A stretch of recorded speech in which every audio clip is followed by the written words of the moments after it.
From UFOs to psychic powers and government conspiracies, history is riddled with unexplained events. You can turn back now or learn the stuff they don't want you to know. A production of iHeartRadio.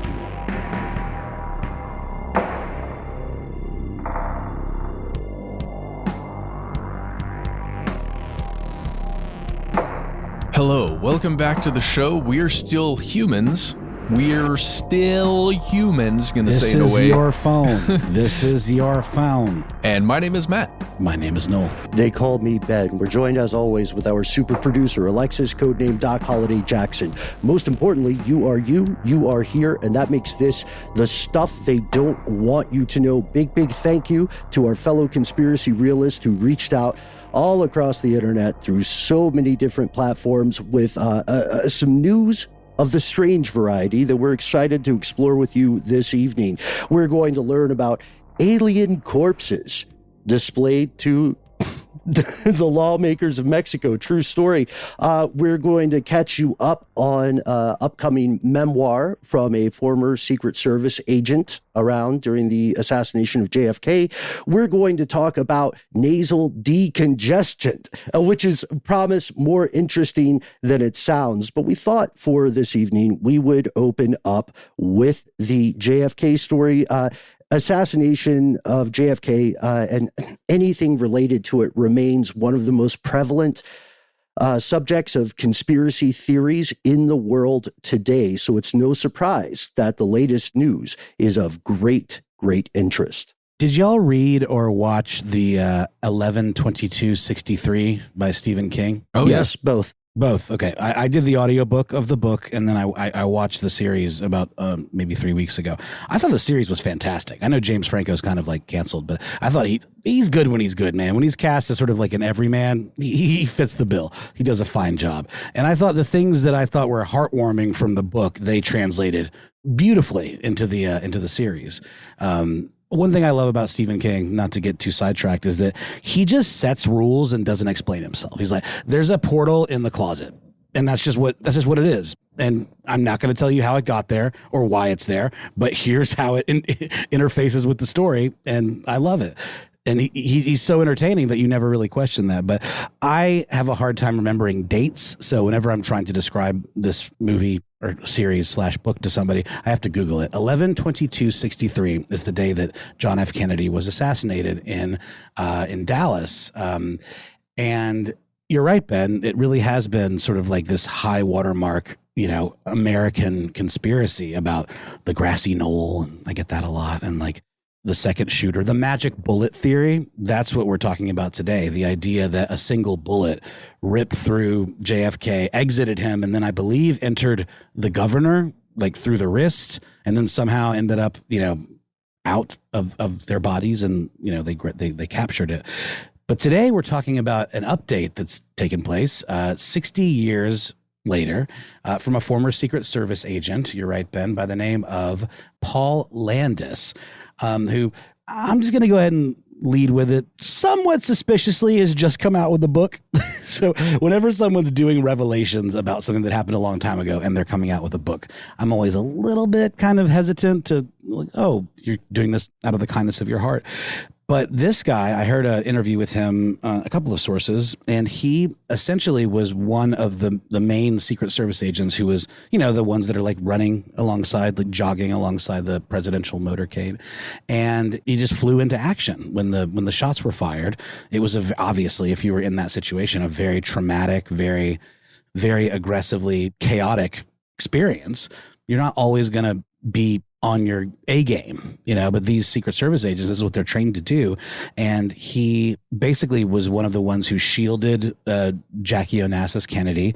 And he also realized that she wanted to stay with the president after he'd been shot, but he realized that she had covered him because she didn't want anyone to see that he had been shot in the head.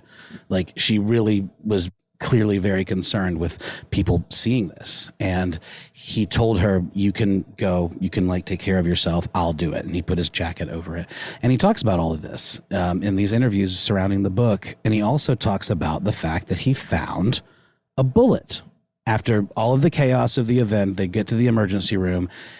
right when they're loading the president and the governor onto gurneys, he finds lodged in the leather of the presidential limousine an unexploded bullet. And I want to ask you guys about this whole, like, the state of the bullet. He acknowledges that it had rifle striations on it, which is one way they can match a bullet, to a gun, because it has these like rifling marks on the side. And he, in his mind at the time, according to him now, 60 years later, didn't want it to get lost, didn't want it to fall out of the car. So he put it in his pocket. And then here's where it gets really interesting. He says he was so kind of traumatized in the moment. This is a highly trained Secret Service agent, that he didn't tell anybody about it. He just placed it on the president's gurney and then never told anybody about it. And he said he had nightmares about it. He intentionally didn't read anything about the theories or about the coverage or whatever. And he did, I believe, work with his partner for about 6 more months. I don't think he retired, but I can't really speak to that part of it, but he didn't tell anybody. I think that's so fascinating. And now 60 years later, he's saying he found this bullet. He realized after the fact, not until I think 2014, when he decided someone gave him, I think, a book about all of the theories, and he read it and he was like, oh no, they got it totally wrong. This magic bullet theory, there was another bullet, and it was found on the governor of Texas's gurney. And he feels like it rolled off of JFK's gurney onto the governor's gurney. And he feels like it was this whole kind of linchpin in these incorrect theories. And I just think that's yeah, please. Okay, so I just want to make sure I'm understanding it correctly. The magic bullet, right, is the concept that we've discussed for a long time on this show, that one magic bullet is the one that represents the first time the president in the Zapruder film kind of leans down. Is that correct? Yeah. Mm-hmm. Yeah, you're right, Matt. Okay. And then there's a second bullet that killed John F. Kennedy when it hit him in the head. I mean, a headshot's got to be a direct shot. You're not going to get a headshot from a bounce. You might get injured or get some shrapnel or like a flesh wound, but a headshot, which is clearly what killed the president, has to be a very direct shot. And for a long time, the Warren Commission, which was the official party line on what happened, has been questioned because of what you're talking about, Matt, this magic bullet theory, that it doesn't make sense. And there have been, many folks who have conjectured that there had to have been a second shooter for these trajectories to make sense, like ballistically, I guess, speaking. And now all of a sudden there's this other bullet, which, again, I'm not an expert on this. I'm not an expert in ballistics. I don't quite understand what it means, but I think what people are implying that it means, or well, at least the New York Times and Vanity Fair and this memoir are implying, is that it sort of explains the magic bullet theory, that there was this other bullet that did a lot of those things, or did it in combination with a first shot. So this guy, Landis, who wrote the memoir, and is now making the interview rounds. And I'm sorry, I don't mean to sound skeptical. He's an older man. He must be in his 80s now. He's 88. Yeah, exactly. He's in the twilight of his life. He's decided he wants to tell his story. It just so happens that his story involves one of the most, insane conspiratorial events in American history. But understandably, what a lot of people who are interviewing him are asking is, why didn't you say anything at the time? This second bullet, or this other bullet that he found lodged in the seat. He said it was, again, unexploded. What does that mean, by the way? I sort of teased that. So, like, you have a shell casing, right? And then you have the bullet. But to find a completely intact bullet, isn't that sort of unusual? Well, it means whatever it impacted, right? After it's fired, it flies through the air. Whatever it impacts, didn't shatter it. Yeah. You think about when, let's say, law enforcement uses the ballistic gel, right, to test out the rifling or something like that on a bullet. Often that bullet isn't exploded, like it isn't turned into shrapnel metal. It is still intact somewhat. Is that what we're saying? Though, would explode a bullet, right, Ben? If a direct hit with like bone. So for this kind of, the one that Landis found, or says he found 60 years ago, it's got a copper jacket. I also don't, I'm not tuned in enough to the ballistics to know what exactly they mean by unexploded bullet, because a lot of small arms ammunition doesn't really contain an explosive that would, to the point where it'd be unexploded ordnance, like you would see in military grade stuff. But I think you guys have a good lay of the land with the mystery. And I think there's also, to add on, just in full disclosure, I pre-ordered this memoir a while back. It comes out in October. So we'll get a deep dive into it. But in addition to the idea, you're right to be skeptical about the concept of we always have to ask the question, is this person just trying to sell a book? In this case, I don't think so. Just the sense I get from, some of the articles you talked about, some of the interviews that I've heard, shout out to Peter Baker at NYT. What gets me is the problem of eyewitness recollection, even just 2 weeks after something happens versus, many decades, because there's a moment where he talks about moving the bullet that he finds lodged in the backseat of the limo, correct? In the backseat of that Lincoln Continental. And then he puts it on, let me get this right, puts it on Kennedy's stretcher and believes it got shaken around and moved to the governor's stretcher. It's a pickle, but it's worth learning. Now, I don't know this, Noel. Could you tell me, do they have the bullet? I haven't actually heard anybody unequivocally say that. They would have to have. His whole point was he slipped it in his pocket, he said. He knew it was evidence, and he didn't want it to, in all of the hubbub, fall out of the limo and end up, but again, it's weird hearing him say that, because protocol would be they would have searched high and low for anything in that area. He also says he did this for reasons that are fuzzy even to himself at this point. And he gave it an inaccurate account at the time that he has since recanted and said he heard 3 shots.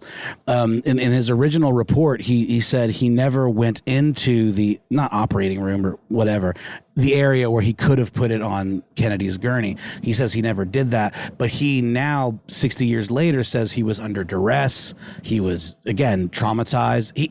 I heard him interviewed on NBC or something, and he said, I thought it was very interesting. He said, I knew that if I looked at Kennedy's head wound that I would pass out.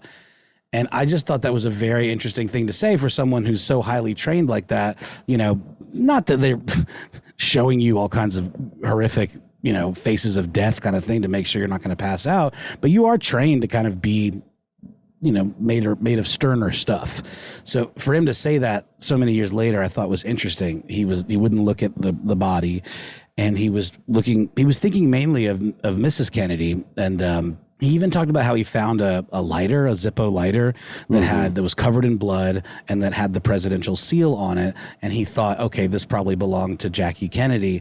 And he said, I don't think she would have wanted to see that, like her personal Zippo lighter covered in the blood of her husband. So he slipped that in his pocket too. But in everything I've read, and again, to your point, Ben, the memoir is not out yet, but in everything I've read and in the interview that I heard, he doesn't talk about who he gave that to. Maybe he did say I just think it's weird that he put it on the gurney and didn't keep it in his pocket and then give it to investigators directly. I find that really unusual. Weird that he moved it. It's super weird. No, he shouldn't have moved it. Exactly. To my point, they would have found it on the concrete. Ben, that is a really good point, and I didn't fully even think about that. He technically tampered with a crime scene. I think that's very unusual. And to exercise, just some empathy from his perspective, we haven't spoken to Mr. Landis ourselves at this point. Imagine you're the Secret Service. Your entire job is to preserve the presidency. So there's not really a way to articulate how crazy that must feel when things go so tragically wrong. Noel, one thing that stood out to me reading about this is that some historians and assassination, I don't want to say enthusiasts, experts, people who've read widely about it, they're saying that if some of these statements are true, it reopens the question of a second shooter. That's right.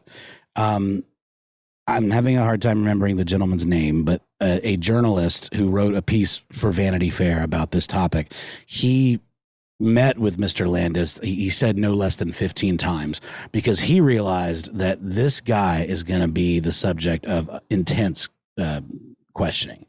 At this point, coming out with this information, I need to help him. Interesting. This guy, James Robineault, I just looked it up in the article from the New York Times. I think he reached out to Landis and said, hey, man, you need a little media schooling, and I'm going to help you do that. And then I think the memoir was already done. This guy didn't write the memoir. He just wrote a profile of the memoir in Vanity Fair.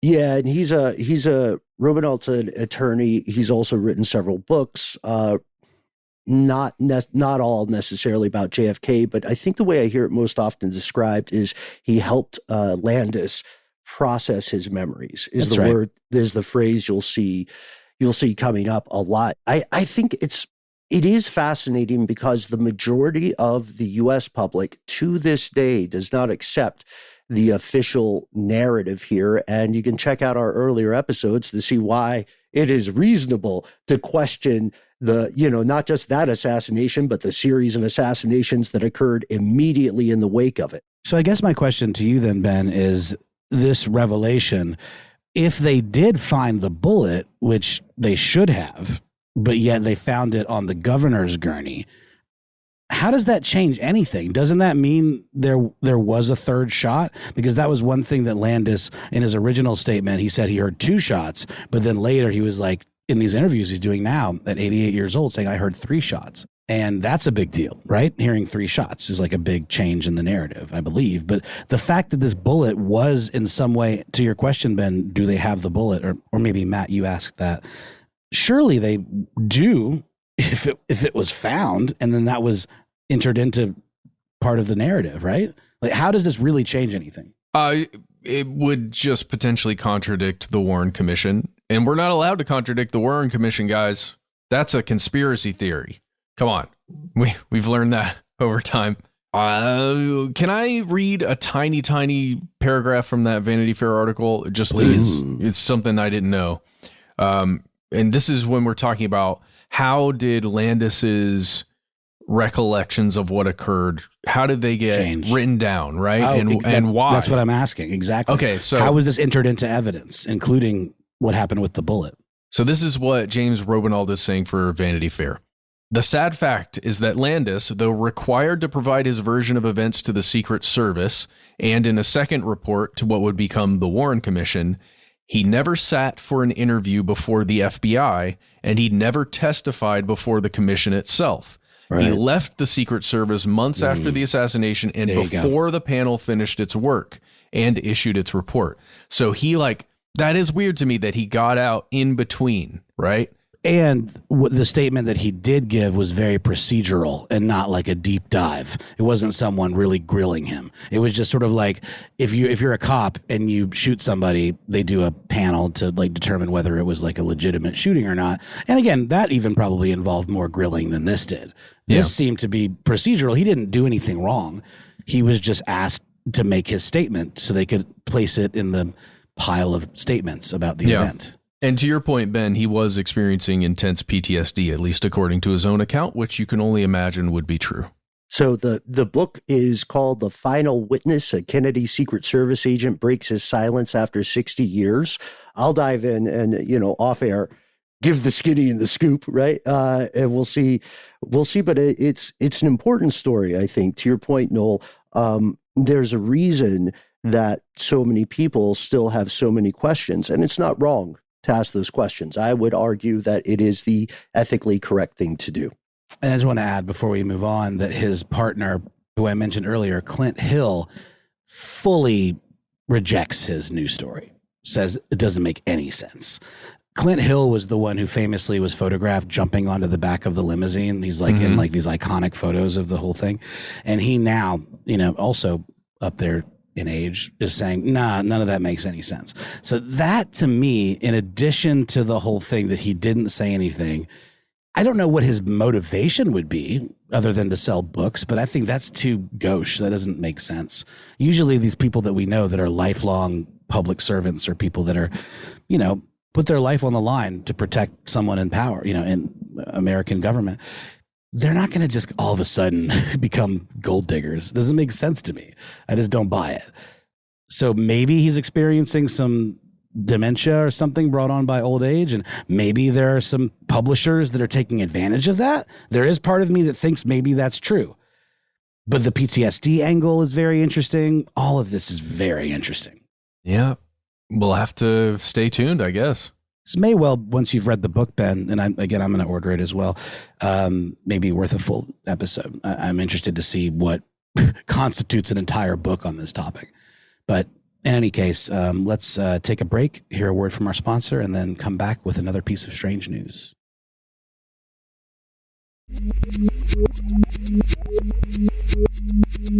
Welcome back, everyone. It is September, mid of the Septembers as we record this. The Ides of September. The multiple Septembers. Yes. I don't know if anyone else is experiencing, a little Allergies? stuffiness, some allergies. Sir. Yes, sir.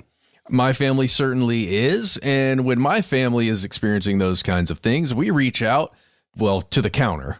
We reach out to the counter, whatever pharmacy we find ourselves in. Over the counter? And they pass it to you. No. They pass it to you over the counter. No, we reach directly to the counter, and the counter provides. That's what I always say. The counter provides. The counter giveth. You've never said that, Matt.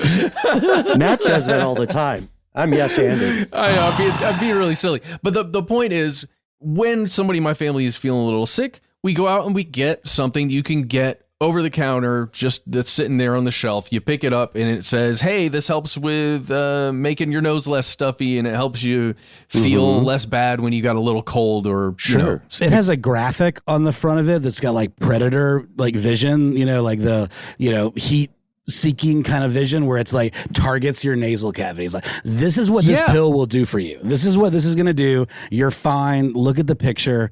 Believe us. Yes.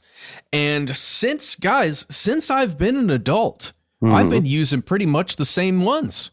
I think, right after college, right around that time, been using the things that they'll put PE at the end. If it's like Sudafed or just a standard Dayquil, NyQuil. What does PE stand for? Phenylephrine. Is that correct? Yeah. Is that the meth stuff? No, it is not. But isn't some of these drugs are now, you have to like show your ID to get them because they have some, what do they call it? Pseudoephedrine, I believe. Pseudoephedrine is another one. Yeah. Yes, we are going to get to all that stuff, boys. So let's tell the story. Here it goes.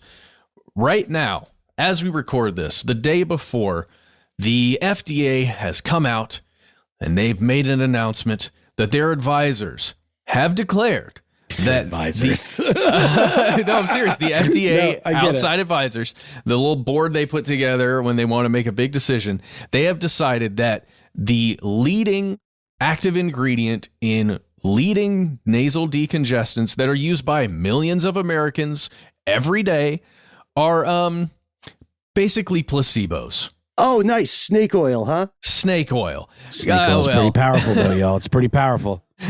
Or sugar pills. But here's the crazy thing.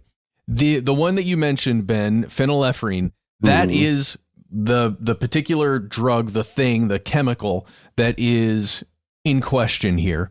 And it is something that has been in question since it became an active ingredient in over-the-counter nasal decongestants. Literally the same year that it got pushed as a major ingredient, an active ingredient in these things, it was questioned by scientists across the globe. And since that day, in 2006, by the way, the FDA has just said, no, this is fine.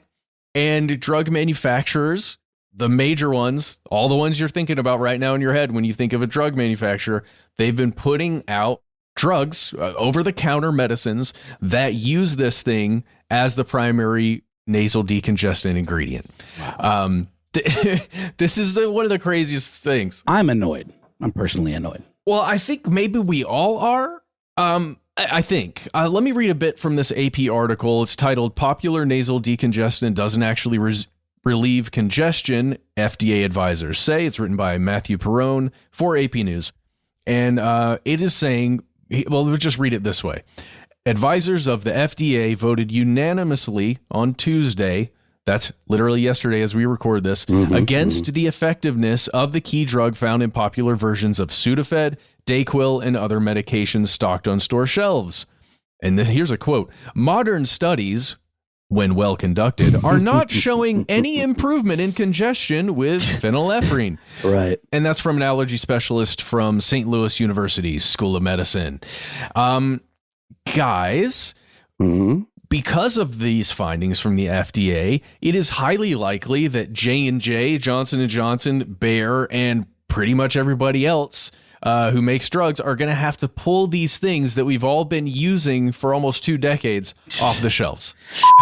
It was occurring to me that an alternative could be they would just like what the cigarette companies do, where it's like, this stuff is very bad for you and very addictive. Maybe they would just put, this doesn't work very well, like as a big sticker on the front of the thing. The main ingredient is officially vibes, it appears. I mean, you know, what's next? They're going to get into neti pots? Hey, that's the thing, because that's one of the alternatives that's recommended if you got a stuffy nose, a neti pot. But we also know there's a very low chance that you can get some crazy infections in your nasal cavity if you use one of those. Very little. It's a tiny little chance, but it's possible.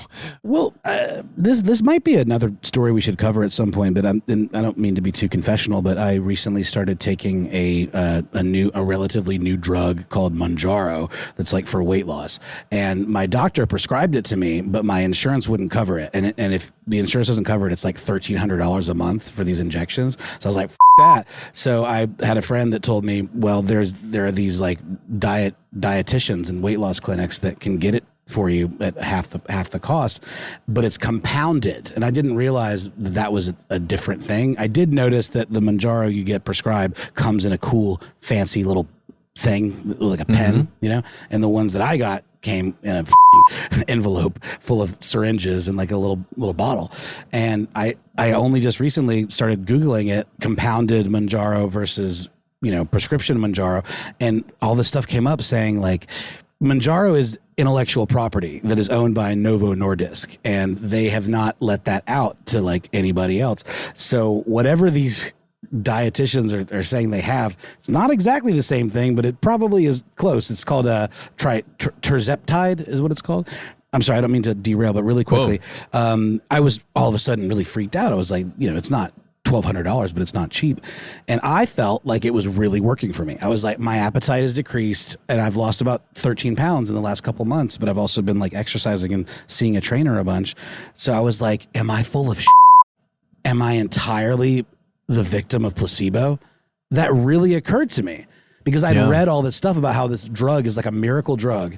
And I all of a sudden was like, am I just totally experiencing the placebo effect? Oh man, Noel, that's crazy that you're going through that, because it is, I mean, it's shown now that this is what everyone's been doing. Every time you took Dayquil or NyQuil, even with honey now, we've read ads for that product. We have been giving ourselves that placebo effect, but it's not entirely true because there are other active ingredients in every one of those medicines, right? Just not another primary nasal decongestant, which is one of the big issues here. That's really, Noel, I can't believe that I haven't been through anything like that. So you're going to have to report back to us what you find. Really quickly, what I did find was that what a lot of these compounding pharmacies do is it's like B12. It's like a ton of B12 or like something that makes you feel a thing, but isn't the thing. Oh, wow. Well, in the case of this medicine, you're not feeling the phenylephrine at all. If the only way to feel the effects of phenylephrine, well, actually, there are a couple different ways, but the primary one, if you want to actually use it as a nasal decongestant, is to snort it, to shoot it into your nose. Insulfate, right? Insulfate? Yes, exactly. I think that's right. Then it is highly effective.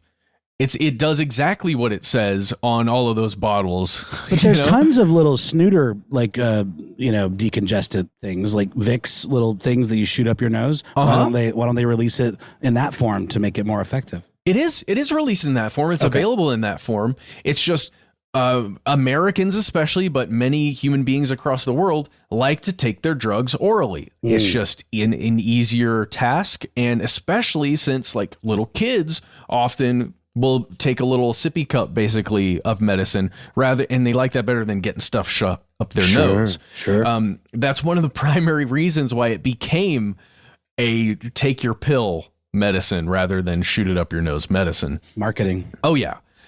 So the other thing is, the reason why this is very similar to your story, Noel, is because phenylephrine, as an active ingredient in those take a pill or drink it down drugs, is because of a law that got passed in 2006 associated with methamphetamine production. Ah, that's right. With the other drug that we mentioned at the top of this, pseudoephedrine.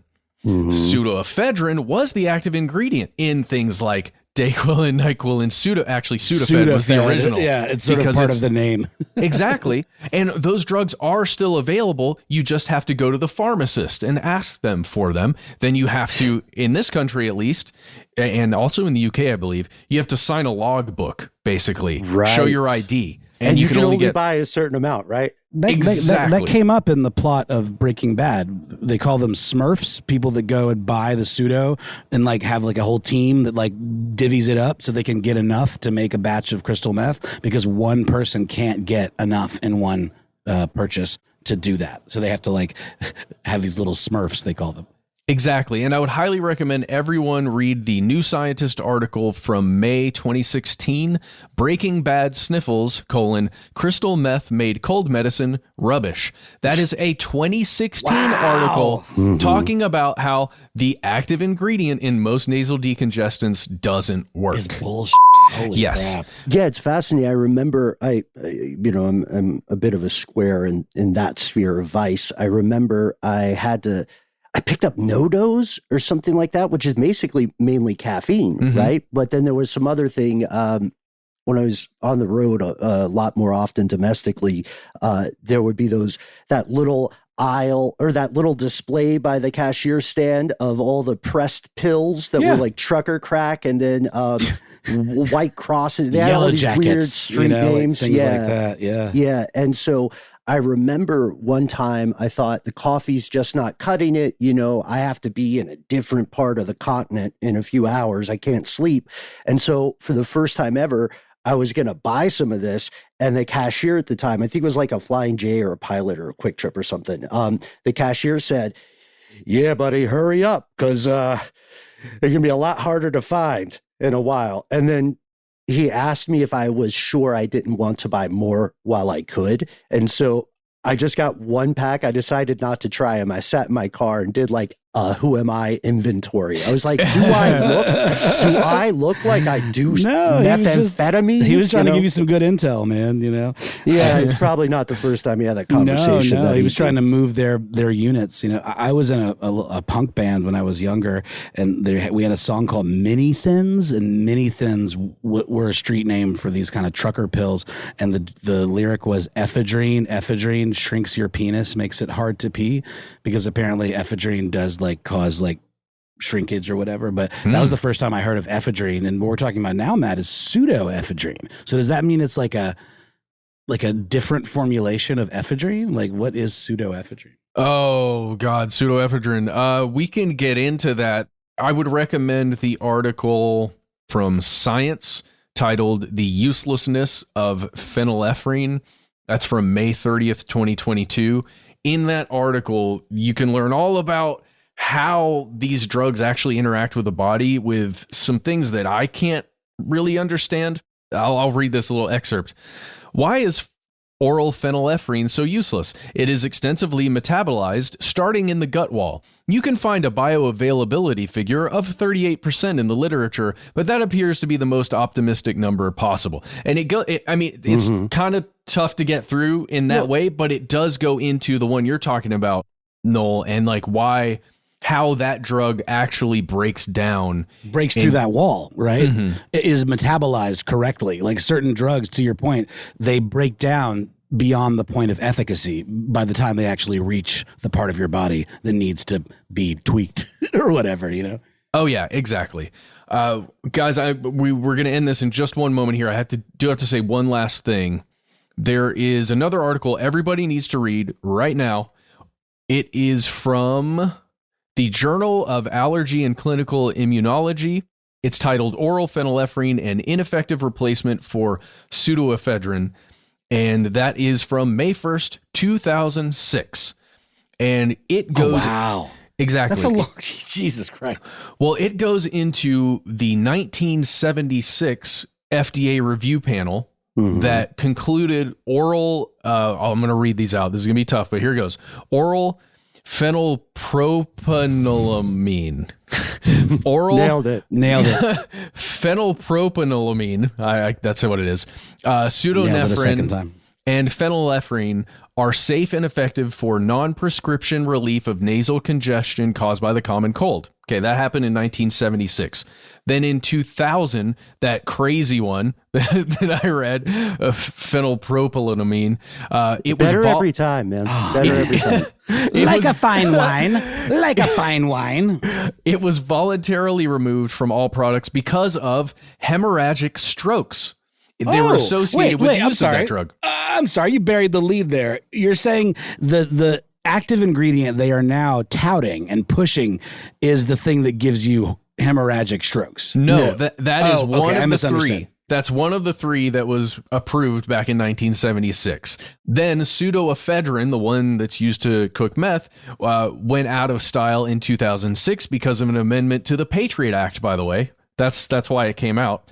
That's when it got put behind the counter. And it is still purchased by a lot of U.S. adults, but not as many. In proportion now, the phenylephrine products are purchased way, way, way more.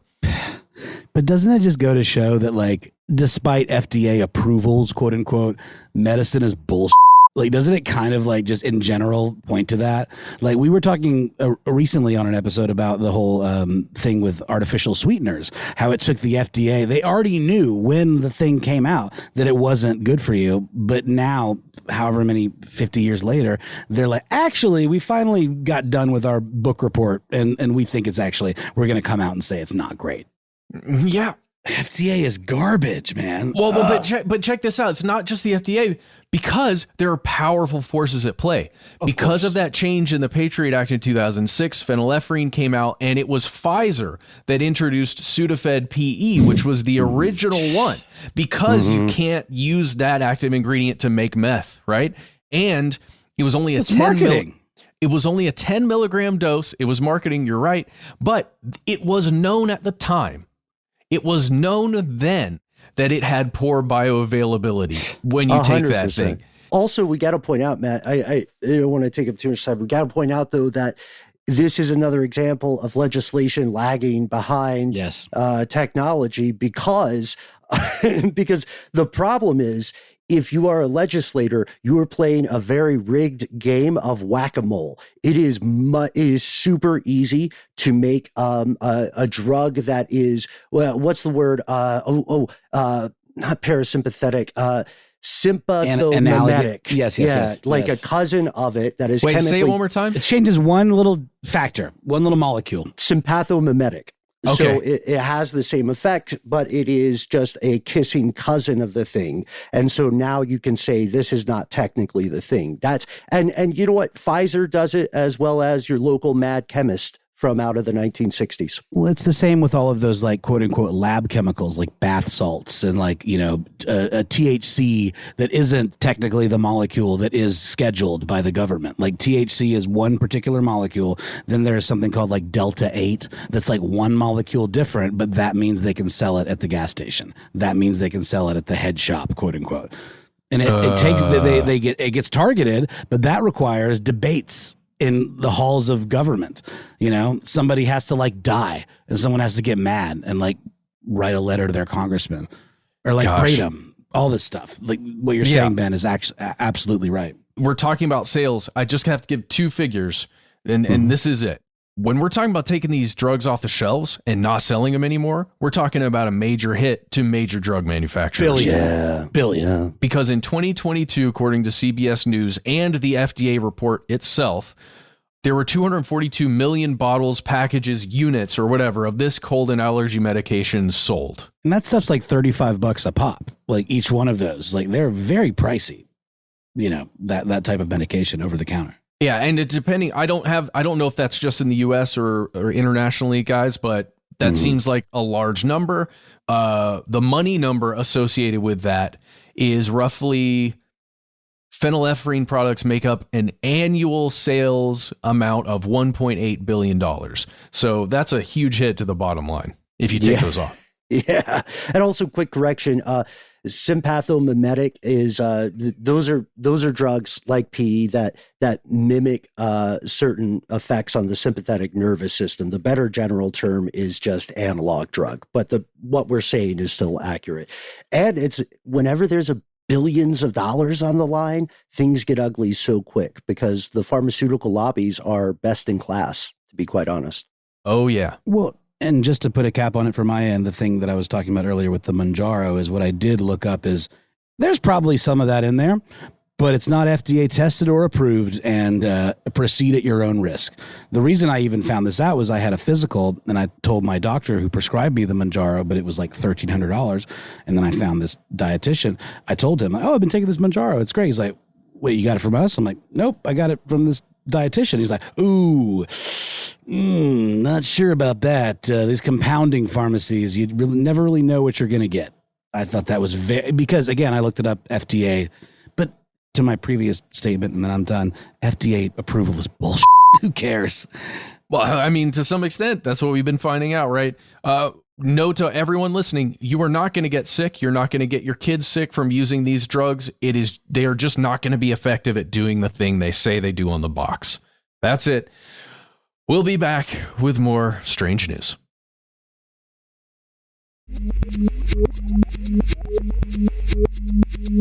And we have returned, folks. If you are a longtime conspiracy realist, there is little doubt that you have heard a bit about UAPs, UFOs, aliens, extraterrestrials, non-human intelligence, especially in the past few months or the past few years. Our last story today, bit of a combo meal. We've got a palate cleanser for you at the end. I hope it's a palate cleanser, comes to us from North America, which is absolutely blowing up with alleged UAP news. Quite recently, the Congress of Mexico had an amazing experience. I think it's an amazing experience. We'll see. I wasn't there in person. The lawmakers of Mexico got together and convened a session wherein they were shown allegedly alien corpses retrieved from Peru. That's our first clue. Huh. Yeah, that's our first clue. The guys running point on this is a journalist and ufologist named Jamie Maussan, Maussan, and took an oath and said, these mummified specimens are not part of, quote, our terrestrial evolution, and that a third of their DNA is unknown. Doesn't it feel like these kinds of stories are starting to get printed in more and more prestigious publications? Like, sure. It used to be that this kind of story would be in like the Daily Mail or like the Sun or whatever, the National Enquirer. But now we've got like experts saying, yep, there was definitely a mummified corpse, an alien autopsy situation that I've never seen before. That's wild. It's interesting because Peru does subconsciously make most people think of mummies when you say there's an ancient corpse found there. That's part of the debate. That's a good point too, because one of the biggest Western sources reporting this is The Independent. So shout out to Tara Cobham, who wrote a great story here, that you can read now. Alien corpses shown to Congress as UFO expert is forced to testify under oath. I think it's a little bit of editorialization to say forced to testify because the guy totally volunteered. But you can look at pictures of these things on The Independent. There, I want to shout out everybody who reached out on Instagram and various social medias to point this story out. The pictures themselves, I'm be honest with you, not super duper impressive. The skeptics are already having a field day, as are, of course, the true believers. But what did they talk about? So you can watch the entirety of the hearing. It is in Spanish, but you can also find some pretty good English transcriptions if you're not feeling super duper confident in your Spanish. And we know that they did radiocarbon dating, per what they say. We know that they did DNA testing. We know that they took x-rays, and the x-rays are interesting because it appears that one of these two corpses has what are being described as eggs, huevos, inside. Really? Inside where? Metal eggs in their bodies, made of stuff like osmium. Dude, what? Okay, the first image in the Independent piece looks like Yoda. I just want to say that right now. It like fully looks like Yoda. He's got like or E.T. He's got like an elongated head that is like a hammer. It's interesting. It immediately, if this is real, looks unlike any mummy I've ever seen. It's not shrunken in the same way that a human specimen would be shrunken in the way mummification occurs. I'm sorry, I'm flabbergasted here. Okay, so I'm looking at the images, Ben, from the Independent that we're talking about. I'm looking at a thing, specifically, gosh, it's everything. It's what you're talking about, Noel. It's the shoulders for me. I don't understand where there could possibly be articulation. Yeah. It looks like your kid made one. I was about to say, it looks like a mud sculpture, like a paper mache, like dummy. It's weird. But again, like, I don't want to completely discount it because it's striking. It's just, I don't know, man. Yeah, this guy Jamie claims these two corpses were found in Peru in 2017. And he also, there's something interesting in some of these statements. The folks who are saying that this is unusual and not just a typical Peruvian mummified human corpse, they're saying, look, we want to publish the science. We want to get this out. Come disprove us. Look, this is how science works. Look into what we're doing. Right now, we think these are anywhere between 700 to 1800 years old, and they have weirdly elongated heads. They only got 3 fingers on each hand. That's what they're trying to demonstrate. And it does come up on the heels of the UAP statement to U.S. Congress with, of course, Grush, Fravor, Ryan Graves, and so on. And it's nuts to see how this. So I started digging into the story a little.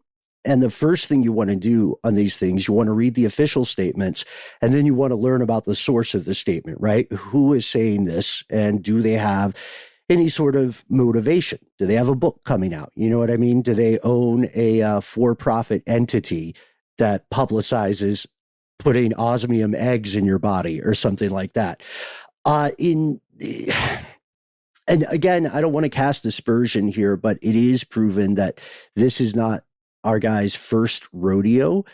He has previously been associated with claims of extraterrestrial or non-human intelligence discoveries that had later been debunked, including 5 mummies also found in Peru in 2017 that were later shown to be human children. See, there we go. And I did just look up The Independent on a site that scores reliability. And The Independent gets 40.32 on the reliability scale, negative 7.54 bias, which I don't quite understand the scale of this. But I do think The Independent is sort of a old school British sort of tabloid kind of thing to a degree.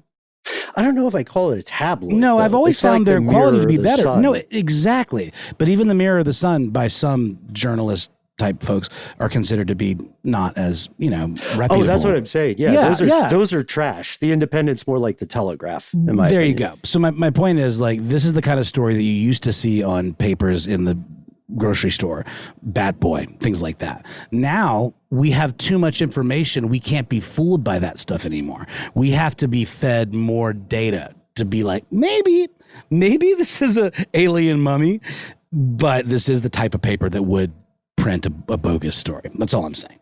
I see what you're saying. And of course, this one journalist who has been associated with previously debunked claims, he's not the only person who spoke with Congress there in Mexico. I want to shout out Jose de Jesus Zalce Benitez, who is a forensic sciences specialist, and he's got his bona fides. You can read his full statement in Spanish, in English, and he talks in detail kind of similar to some previous reports we saw to U.S. Congress. He talks in detail about different things. One thing, to your earlier question, Matt, one thing he spends some time on is articulation points. You know, you look at it and you're like, wow, this is a crappy G.I. Joe. Its elbows don't bend. Yes, it's just clay. Sorry. Doesn't have a kung fu grip, you know? Yeah. And so he talks through the anatomy of these corpses. He talks through unusual developments, like how it has in the thorax, there's a structure similar to that of birds. And he says the thorax structure that is kind of like a bird, it kind of avian, allows those shoulder joints to continue and move very well. So at the very least, if it's a con, he was up at night saying, I know that Matt Frederick's going to ask about the shoulders, so let me get my work in now. Got to stick and move on this guy. Can we talk about the hips, though? The hips are aggressive. They don't lie. They are jutting. They're like a shelf. And the butt is clearly laying flat on a flat surface. There's nothing poking out the back, but the hips are protruding like 3-4 inches. It's crazy. Because the hips look like bones to me, right? The way those 100%. are, but then the arms, I think that's what's maybe tripping up my mind. It looks phony, man. It looks phony. Well, because the shoulders don't look bony to me. It looks like musculature or something that would make it look more smooth. Mm-hmm. Sorry, it's just weird. It is a very strange thing, too. And, you know, I would say, in all fairness, if you have looked at mummified remains in the past for animals as well as humans, they can look a little bit hokey as well. You Agreed. know, Agreed. I hate to look at these remnants of ancient, amazing civilizations and think their production value wasn't where I wanted it to be. Is this a fossil that we're looking at? What are we, is this like a fossilized skeleton that is, you know, we're looking at the shape that was made by rock intrusions into where it left the hole in the fossil this is record? That's a skeleton. Corpse, okay. I'm just making sure. Yeah, this is whatever it is, it definitely at least appears to hold up to scans. The big extraordinary claim is that it's not human.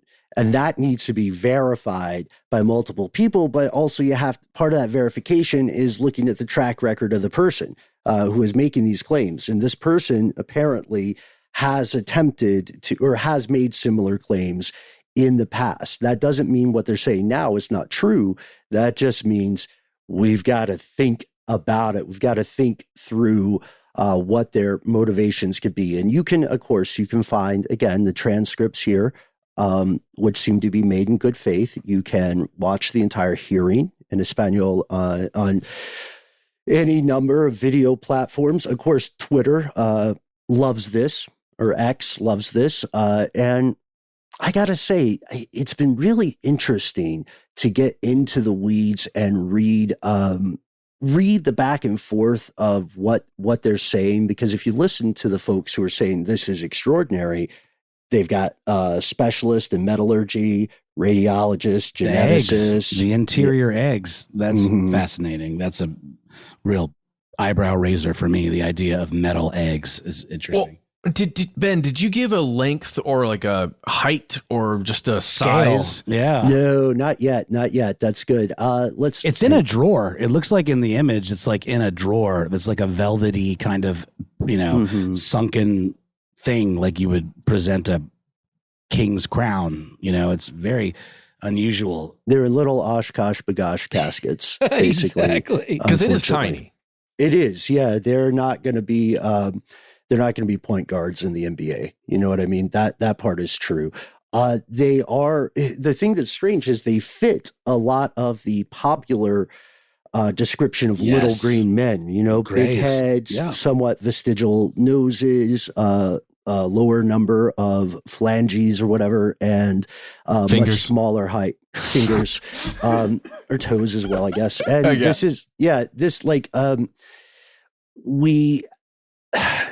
I was talking with some Mexican contacts who are also UFO fans about this, and even the guys that I thought would be super on board, like super, yes, tell us more. Even they were saying, Yeah, even they were saying, I don't know if this is, because they all knew about this guy previously. I did not. I didn't either, but isn't it funny that like the mainstream, relatively quote unquote mainstream press is picking up this story that was, how did this come up again? It was presented before Mexican lawmakers, kind of like how was there an official panel about this? Like it was kind of official. That's why they picked it up over here, I think, right? It was a congressional hearing, to my understanding. Yeah, exactly. So that's enough to make a quote-unquote reputable American journalist agency be like, we're going to report on this. We also know it's going to get us clicks because, disclosure, it's happening. like, come on, we're going to get clicks. Ben, who else was at that hearing? Oh, Lindsay. Yeah. There were some greatest hits. I think Graves was there. Right. Look how we mentioned recently. Mm-hmm. Yeah. Do the big reveal, Matt. Mr. Avi Loeb that we just talked about. I don't know who that is. Avi Loeb is a storied Harvard astrophysicist that I had mentioned in previous Strange News last week, who discovered some fascinating spherules, we're calling them, off the coast of Papua New Guinea. That's and if you had asked me, if you had been like, hey, Ben, I'm the editor of The Independent. I need to do I need to do an article to get some clicks. And if you ask me off record, I would say UFOs. This is so hot right now. All day long. Baby. That's the point I'm making to the question you asked. There has to be some skepticism there. And that means that once again, I don't know about you guys, I'm putting on my Fox Mulder hat. I want to believe so bad. You never really wore a hat though, No, but indeed. So they do have but they do have appeal to us. I think in modern folklore, there's this concept that there are inexplicable things about the world, or there is some mystery to decode, and the question always becomes one of good versus bad faith actors. Do these folks really believe what they're saying, or is it a cynical grift in order to make some sort of profit? And that can be a difficult question to answer when you are living in history as it's being written. Before we move on, to be absolutely clear, I am personally 99.999% sure these purported alien bodies are absolutely a hoax. In fact, I would advance to you the idea that they are a modern version of P.T. Barnum's famous Fiji mermaid. These are absolutely debunked, in my opinion. They are part of a scam. As a matter of fact, if you look at several articles around this, including the Vox article by Aja Romano, you will find that there is, in fact, a crowdfunding project over on ulule.com, which is entirely about constructing these things. So our big question, our big conspiracy now is, why did the Mexican Congress agree to play these reindeer games in the first place?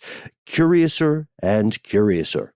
So would love to hear your thoughts on that, folks. Tell you how to get in touch with us at the end. As a palate cleanser here, or a very worrying thing, your mileage may vary. I want to give a special shout out to Joseph S. on Instagram. Hipped us to this story. Speaking of tabloids, this is from The Mirror in the UK. The first red heifer in 2,000 years fulfills the biblical prophecies and signals the, quote, end of days. Okay. What? Tell me more. Not with a bang, but with some cattle. Apparently, in Christianity and Judaism, red heifers show up in stories about the end times, and the birth and sacrifice of a red cow is said to precede the construction of the third temple in Jerusalem. And then in Orthodox Judaism, rebuilding that temple happens before the Jewish Messiah arrives. Isn't that fascinating that the cow is a big deal in Hinduism, the sacred cow? It's a big deal in the golden calf, the idol that you worship and all of that stuff. It's a very, it comes up a lot in all of these various religious iconographies. Okay, now this is a weird one for me. This is a really weird one for me. And I was a Bible boy for a long time, but I didn't know a lot about this. The red heifer, that concept, looks to me, and I may be completely wrong, to be associated with almost a virginal human. Oh, It says a female bovine which has never been pregnant or milked or yoked. Mm-hmm. Jesus, did you say it like that? Right? Yeah, I think the specific line is something like, to your point, Matt, speak unto the children of Israel, the Lord commanded that they bring thee a red heifer without spot, wherein is no blemish, and upon which never came a yoke. Isn't that asking for a sacrifice, though, sort of?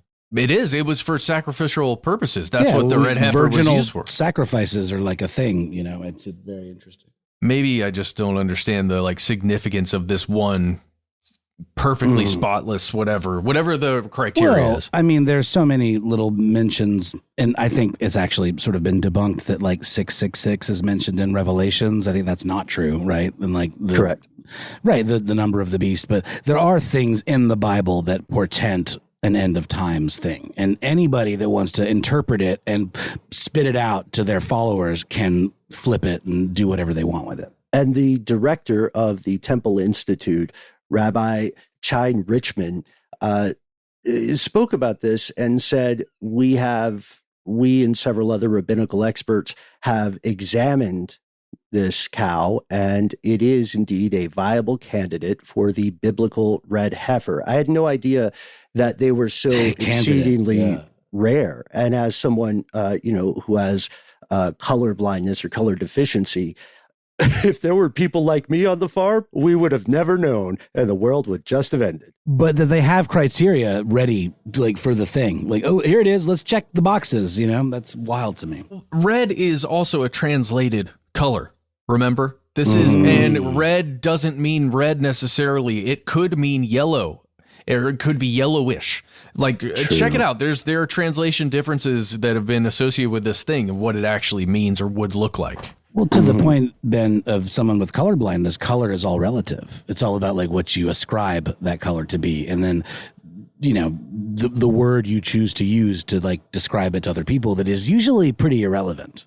Well, it seems, of course, in this case, to both of your points, this seems extremely relevant to some people. Again, not everyone of these faiths is agreeing with this. To me, I think one of the big takeaways here is that apparently that's a very rare type of cow. And will it lead to huge revelations, to apocalyptic times? Well, you could make the argument that we live in those and already have. So we would love to hear your take on this, folks. Biblical prophecy is just so unendingly fascinating. Give it to us, Matt. We've got to talk about one. This episode is coming out on September 18th, 2023. Okay? In 2017, you guys, we made an episode titled Will the World End Tomorrow or Today or something like that. Do you remember this? Yes. It was September 23rd, 2017. There are a ton of rumors circulating right now that the world is going to end this year, I guess on Saturday, as you're hearing this episode, on September 23rd, 2023. So everybody get ready, I guess, for either nothing or the end of the world, I guess. And we'll be here until the lights go out. Your mileage may vary. The world is ending for someone, somewhere, every day. Hopefully not you. We can't wait to hear your thoughts on this. Let us know what you think. We try to be easy to find online. Oh, Conspiracy Stuff is where you can find us on Twitter, nay, X, nay, Twitter, whatever you want to call it. Facebook, where we have our group, Here's Where It Gets Crazy, and YouTube, Conspiracy Stuff Show on Instagram and TikTok. We have a voicemail system. It's simple to use. You dial 1-833-STDWYTK. You've got 3 minutes. Give us a cool nickname. Say whatever you'd like. Just do let us know if we can use your name and message on the air. It's that simple. If you want to send us more information, stuff like links and pictures, why not instead send us a good old-fashioned email? We are conspiracy@iHeartRadio.com.